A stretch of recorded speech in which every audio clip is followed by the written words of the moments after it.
पिछले 20 मिनट से अवंतिका उस कमरे से बाहर आकर नक्श को ढूंढ रही थी। तभी फाइनली अवंतिका की नजर नक्श पर पड़ी और उसने जोर से चिल्लाते हुए कहा, नक्श, नक्श, मैं कब से तुम्हें ढूंढ रही हूं। ओह गॉड, तुम कहां जा रहे हो। मैं घर जा रहा हूं। आज के लिए I am really very sorry. कोई बड़ी बात नहीं है, वो सभी अमीर परिवार की बिगड़ी हुई औलादें हैं, उन्हें यही सब आता है। थैंक यू सो मच, मैं तुम्हें घर छोड़ देती हूँ। अभी नक्श और अवंतिका होटल की पार्किंग में पहुंचे ही थे कि तभी अलंकार भल्ला जी भागते हुए वहां आए। मैं नक्श को घर छोड़ने जा रही हूँ। आफ्टर ऑल ये मेरा दोस्त है और आज जिस तरह से तुम इसके साथ पेश आए, एटलीस्ट मैं मेरे दोस्त के लिए इतना तो कर ही सकती हूँ। अवंतिका, तुम कहना क्या चाहती हो? इसके जैसा कचरा जो जावेरी परिवार का यूजलेस दामाद है, ये तुम्हारा दोस्त बनने के लायक है? मेरी बात मानो, मेरे साथ वापस चलो। उसी समय नक्श अचानक से चौंक गया जब एक ब्लैक कलर की कार उन तीनों के सामने आकर रुकी। जैसे उस कार का दरवाजा खुला, वैसे ही उस कार के अंदर से ग्रीन कलर का स्मोक बाहर आने लगा। ये सही नहीं है, भागो भाग। इससे पहले कि नक्श सभी को भागने का संदेश देता, अचानक से नक्श का सर घूमने लगा और अचानक से नक्श बेहोश हो गया। धीरे धीरे तीनों को होश आने लगा और होश आने के बाद उन तीनों ने अपने आप को एक कमरे में बंद पाया। तीनों के हाथ और पैर बंधे हुए थे। वो कमरा काफी बड़ा था और उधर काफी अंधेरा भी था, लेकिन कुछ टंगस्टन बल्ब्स की पीली रोशनी में उन्हें 5 से 6 हट्टे कट्टे मर्द थोड़ी ही दूरी पर खड़े दिखाई दे रहे थे। तुम लोग जानते भी हो कि मैं कौन हूँ? जल्दी से मुझे खोलो और यहाँ से जाने दो। शांत बैठ जा। ऊपर से ऑर्डर है कि तुम तीनों को यहीं रखना है।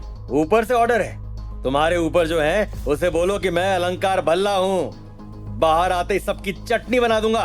हाथ में खुजली हो रही है, चल थोड़ा मिटा कर आते हैं। ये सुनते ही वो पहला आदमी भी उसके साथ अलंकार की तरफ बढ़ा।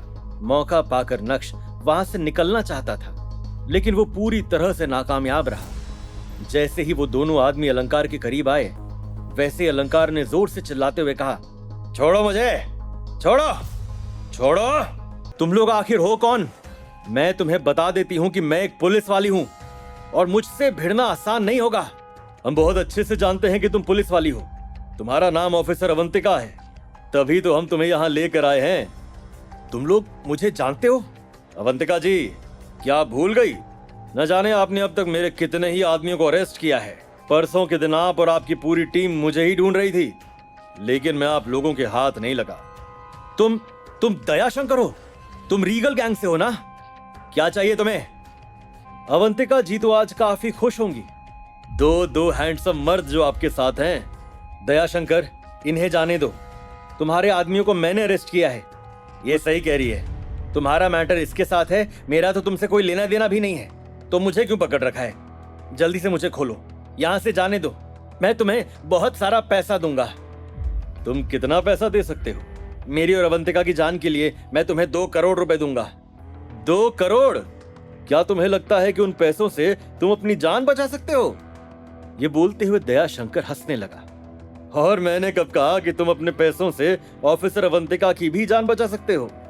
उसके बाद दयाशंकर ने नक्श की ओर देखते हुए कहा, चूंकि तुम भी इसके दोस्त लगते हो, इसलिए गरीब तो तुम भी नहीं हो सकते। चलो बताओ, तुम अपनी जान की कीमत को कितने पैसों से तोल सकते हो? ये तो पूरा यूजलेस है, इसके पास कोई पैसा वैसा नहीं है और हम कोई दोस्त भी नहीं है। अलंकार ने चिल्लाते हुए कहा, अगर तुम्हें लगता है कि 2 करोड़ काफी नहीं है तो मैं 50 लाख रुपए और देता हूं। मैं बस चाहता हूं कि तुम मुझे यहां से जाने दो। अलंकार के करंट अपीयरेंस को देखकर अवंतिका ने गहरी सांस ली और मन ही मन सोचा, रंग दिखा दिया इसने तो। ये कैसा मर्द है, अपनी गर्लफ्रेंड को छोड़कर भागने की बात कर रहा है। अभी नक्श अपने मन में इक्वेशन बिठा ही रहा था कि तभी दयाशंकर ने अपना मुंह खोलते हुए कहा, पैसा क्या है, एक एक्सटर्नल मैटर है, लेकिन चूंकि अब तुम लोग मुझे वो रकम नहीं दे रहे हो जिससे मेरा दिल खुश होए, इसलिए अब तुम्हारे साथ जो कुछ भी होगा उसके लिए मुझे ब्लेम मत करना। दयाशंकर ने पीछे मुड़ते हुए अपने एक आदमी से कहा, बाहर निकालो इसे और तुम लोग इन दोनों का एक हाथ पहले काटो और मछलियों के खाने का बंदोबस्त करो। ये सुनकर अलंकार कुछ ज्यादा ही एक्साइटेड हो गया। उसे लगा कि दयाशंकर ने उसकी कंडीशंस को एक्सेप्ट कर लिया है और वो वहां से जाने वाला है। अचानक से नक्श ने शांत रहते हुए कहा, रुको, हालांकि मेरे पास देने के लिए 2.5 करोड़ तो नहीं है, लेकिन मेरे पास एक रिंग है जो बहुत ही ज्यादा कीमती है। नक्श ने तुरंत ही अपनी जेब से वो रिंग बाहर निकाली जो उसने कपिल मेहता के विला से ली थी। ये रिंग तुम्हें कहां से मिली? दयाशंकर के चेहरे को देखकर नक्श ने अपने दिमाग में यहां से भागने का प्लान बना लिया था। ये रिंग मेरे पास कहां से आई? क्या तुम इस रिंग के बारे में मुझसे डिटेल में जानना चाहते हो? नक्श ने ऐसे प्रिटेंड किया जैसे मानो वो कुछ ज्यादा ही कठोर हो। पूरे करेज के साथ नक्श ने अपनी जान को दांव पर लगा दिया था। जब नक्श ने ये कहा तो अलंकार, जो ठीक उसके बाजू में खड़ा था, उसके चेहरे के एक्सप्रेशंस देखने लायक थे। तू इतनी बड़ी बड़ी बात मत कर। अगर वो भाई ऑफेंड हो गए ना तो हम तीनों की जान चली जाएगी। जब दयाशंकर ने अलंकार की बात सुनी तो उसका चेहरा और भी ज्यादा भयानक हो गया। ओए हीरो, शांति से खड़ा रहे। अब अगर तूने एक लफ्ज भी और कहा तो मैं तेरी जबान काट दूंगा। दयाशंकर की बात सुनकर अलंकार इतना ज्यादा डर गया कि उसने तुरंत ही अपने मुंह पर ताला लगा दिया, लेकिन नफरत की नजरों से वो अभी भी नक्श को घूर रहा था। तभी अचानक से नक्श का फोन बजा। फोन की आवाज इतनी तेज थी कि पूरा कमरा एको करने लगा।